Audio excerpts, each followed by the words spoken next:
एक समय की बात है। एक कौवा और कोवी अपने घोंसले में रहा करते थे। तब कोवी ने कौवे से पूछा कि हे प्रभु, अपने पापों से मुक्त होने के लिए मनुष्य को क्या करना चाहिए।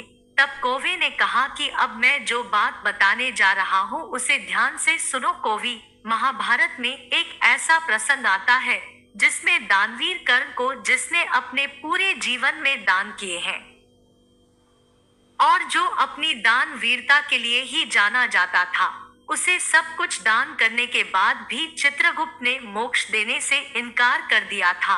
उन दानवीर कर्ण को जो सदा अपने जीवन में दान ही देते आए हैं, जो अपने दानवीरता के लिए ही जाने जाते थे।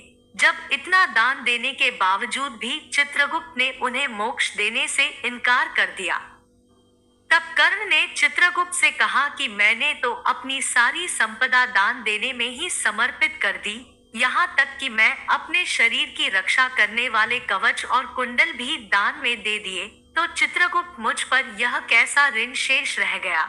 तब चित्रगुप्त ने उन्हें बताया कि हे राजन, आपने ऋषि ऋण और देव ऋण तो चुका दिया, लेकिन आपका पितृ ऋण शेष रह गया।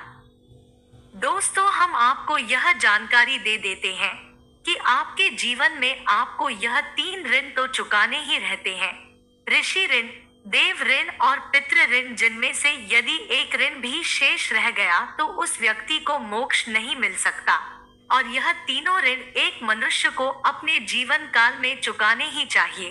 तब चित्रगुप्त ने कर्ण से कहा कि हे राजन, आपने यह दोनों ऋण तो चुकता कर दिए, किंतु आपके ऊपर पितृ ऋण बचा हुआ है। आपने अपने पूरे जीवन में संपदा और सोने का ही दान किया, कभी अन्न का दान नहीं किया। आप जब तक यह ऋण नहीं चुकाते हैं, आपको मोक्ष नहीं मिल सकता। आपने अपने पितरों के प्रति कभी भी श्राद्ध, दान, तर्पण आदि नहीं किया। तब कर्ण ने चित्रगुप्त से कहा कि उन्हें यह ज्ञात नहीं था कि उनके पूर्वज कौन थे, इसलिए वह कभी उन्हें कुछ दान ही नहीं कर सके। तब चित्रगुप्त ने उन्हें उनकी गलती सुधारने का मौका दिया और 16 दिनों के लिए उन्हें धरती पर पुनः भेजा, जहां उन्होंने अपने पूर्वजों को याद करते हुए उन्हें आहार दान किया, उनका तर्पण किया, और इन्हीं 16 दिन की अवधि को पितृपक्ष कहा गया। यही कारण है कि पूरे साल में बस इन्हीं 16 दिनों में अपने पूर्वजों को, पितरों को याद कर कर उनके नाम से पिंडदान, तर्पण, अन्न दान किए जाते हैं। वैसे तो अमावस्या का दिन भी पितरों को समर्पित होता है, लेकिन विशेष रूप से ऐसी ही मान्यता है कि इन 16 दिनों में ही पितरों के नाम से दान पुण्य आदि कर दिए जाएं, तो यमलोक में या नरक लोक में या स्वर्ग लोक में कहीं भी पितरों की आत्मा को मोक्ष मिल जाता है। तब कोवी कहती है, धन्यवाद स्वामी, आपने तो बड़ी ज्ञान वर्धक कथा सुनाई, अब से मैं भी दान पुण्य आदि जरूर करा करूंगी। तब कौवा श्राद्ध पक्ष की एक और कथा सुनाता है। उसमें वह बताता है कि जोगी और बोगी 2 भाई थे। दोनों अलग अलग रहा करते थे। जोगी धनवान था और बोगी निर्धन, लेकिन फिर भी दोनों में बड़ा ही प्रेम था। जोगी की पत्नी को धन का बड़ा अभिमान था, लेकिन बोगी की पत्नी बड़ी सरल स्वभाव की थी। पितृपक्ष आने पर जोगी की पत्नी ने उसे श्राद्ध करने को कहा, तो जोगी इसे बेकार का काम समझकर टालने का प्रयास करने लगा। लेकिन उसकी पत्नी समझती थी कि अगर ऐसा नहीं करेंगे तो लोग बहुत बातें बनाएंगे। फिर उसे अपने मायके वालों को दावत पर बुलाने का और अपनी शान दिखाने का उचित अवसर भी जान पड़ा।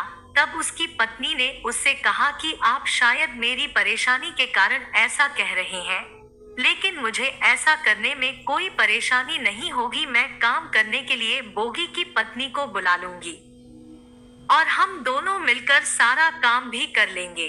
फिर उसने जोगी को अपने मायके न्योता देने के लिए भेज दिया। सुबह उसके बुलाने पर बोगी की पत्नी सुबह सवेरे आकर काम में जुट गई। उसने रसोई संभाली, तरह तरह के पकवान बनाए और फिर सभी काम निपटाकर अपने घर को आ गई। आखिरकार उसे भी तो अपने पितरों का श्राद्ध और तर्पण करना था। इस अवसर पर न जोगी की पत्नी ने उसे रोका और न वह रुकी। जल्द ही दोपहर हो गई। पितृ भूमि पर उतरे। जोगी और बोगी के पितृ पहले जोगी के घर गए तो क्या देखते हैं कि वहां पहले से ही उसके ससुराल वाले भोजन कर रहे हैं। निराश होकर फिर वे बोगी के घर गए। वहां जाकर देखा तो वहां क्या था, वहां पितरों के नाम पर केवल अग्यारी दी गई थी। पितरों ने वह अग्यारी की राख चाटी और भूखे ही नदी के तट पर जा पहुंचे। क्योंकि बोगी के यहाँ धन का अभाव था तो वह ढेर सारे पकवान ना बना सके। थोड़ी ही देर बाद सारे पितर इकट्ठा हो गए और अपने अपने वंशजों की बड़ाई करने लगे। जोगी बोगी के पितरों ने भी अपनी आप बीती सुनाई। फिर वे सोचने लगे कि अगर बोगी धनवान होता तो शायद उन्हें भूखा नहीं लौटना पड़ता, लेकिन बोगी के घर तो 2 वक्त की रोटी भी नहीं है।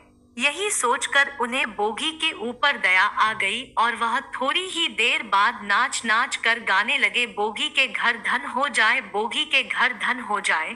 फिर शाम हो गई और बोगी के बच्चों ने कहा, माँ हमें भूख लगी है। उन्होंने सुबह से कुछ भी नहीं खाया था। तब उसकी माँ उन्हें टालते हुए कहने लगी, जाओ बच्चों, आंगन में हौदी औंधी रखी हुई है, उसे खोल लो और जो कुछ भी मिले मिलजुल कर बांट कर खा लेना। बच्चे वहां जाते हैं और क्या देखते हैं कि हौदी तो सोने से भरी पड़ी है। यह बात जाकर बच्चों ने माँ को बताई। बोगी की पत्नी ने आंगन में आकर देखा तो वह भी हैरान रह गई। इस प्रकार पितरों की कृपा से बोगी भी धनवान हो गया, लेकिन धन पाकर भी वह अभिमानी नहीं हुआ। और अगले साल जब पितृपक्ष आए तो बोगी की पत्नी ने 56 प्रकार के भोजन बनाए, पकवान बनाए, दान दक्षिणा दी, जेठ जेठानी को सोने की थाल में भोजन कराया। इससे उनके पितृ बड़े ही प्रसन्न हुए। इसके बाद कौवा कौवी को तीसरी कहानी सुनाता है, जो आपको नेक्स्ट वीडियो में मिलेगी। यदि आपको वीडियो पसंद आए तो प्लीज़ लाइक करिएगा, चैनल पर नए हो तो सब्सक्राइब करिएगा। मिलते हैं जल्दी ऐसे ही अच्छे वीडियो देखने के लिए, बने रहें मेरे साथ।